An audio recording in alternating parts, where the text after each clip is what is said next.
મારું નામ ચૌહાણ રાજેશ કુમાર બોગીલાલ છે અને હું આ જુનારામપુરા નવી વસાહતમાં પ્રાથમિક શાળામાં આચાર્ય તરીકે ફરજ બજાવું છું. અને આ શાળાની અમારી જર્જરિત હાલતમાં હતી એટલે અમે સરકારશ્રીમાં રજૂઆત કરીને ફાઇલ મૂકેલી છે અને બાળકોને વૈકલ્પિક વ્યવસ્થા માટે અમારા વસાહતના એક વાલી છે એમના ઘરે બાળકોને બેસવા માટેની પરમિશન આપેલી હતી એટલે બાળકોને લઈને બેસાડેલા છે. અત્યારે હાલતમાં શાળા એકદમ જર્જરિત હાલતમાં છે અને અમારા એક સ્ટાફમાં એક બેન છે, અમે બંને સ્ટાફ છે અહીંયા, તો બેન અહીંયા બાળકોને લઈને બાળકોનું શૈક્ષણિક કાર્ય કરે છે. જુનારામપુરા ગામ જે આવેલું છે તેમાં અમારી વસાહતમાં એક સરકારશ્રી તરફથી 1998થી જે શાળા બનાવવામાં આવી હતી તે શાળાની અત્યારે હાલની સ્થિતિ જોઈએ તો તેની દિવાલો પણ છૂટી પડી ગયેલી છે કે જો બાળક ભૂલથી બી ત્યાં જાય અને અત્યારે જે ચોમાસાની સિઝન ચાલી રહી છે તો જો વાવાઝોડું કે કદાચ વધારે વરસાદ પડે તો જીવનું જોખમ ત્યાં આગળ છે અને જે તિરાડો પડી ગઈ છે એની અંદર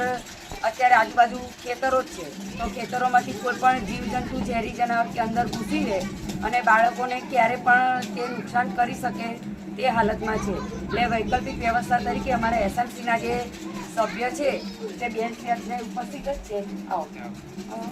એટલે તેમના ઘરે અમને ખૂબ જ સાથ સહકાર છે અને તેમને પોતે ખેડૂત છે અને તેમના ઘરે બી જગ્યાનો અભાવ હોવા છતાં અમને અત્યારે જે વ્યવસ્થા કરી આપી છે તેમની માટે તો હું ખૂબ આભાર એમનો વ્યક્ત કરું છું. પણ સરકારશ્રીને નમ્ર વિનંતી છે કે આજે આ પરિસ્થિતિ તમે જે લાઈવ જોઈ રહ્યા છો કે બાળકોનું ભવિષ્ય કે જે કદાચ ઉપર અગાસીમાં તમે વૈકલ્પિક વ્યવસ્થા કરી આપી છે પણ નીચે ચડવું ઉતરવું કે બાળકોને કંઈ એમની જે દૈનિક ક્રિયાઓ કરવા માટે નીચે ચડ ઉતર કરવું પડે છે તે પણ થોડું જોખમ જેવું લાગી રહ્યું છે અને જેણે અમને વ્યવસ્થા કરી આપી છે તેમનું ઘર પણ ખેતીવાડીવાળું છે એટલે તેમને પણ કંઈ બી વરસાદના સમયે અંદર મૂકવું હોય તેમના ઓજારો સાધનો ખેતીનું બિયારણ તે પણ તેમને તકલીફ પડી રહી છે. તો આ બધી તકલીફોને ધ્યાનમાં રાખે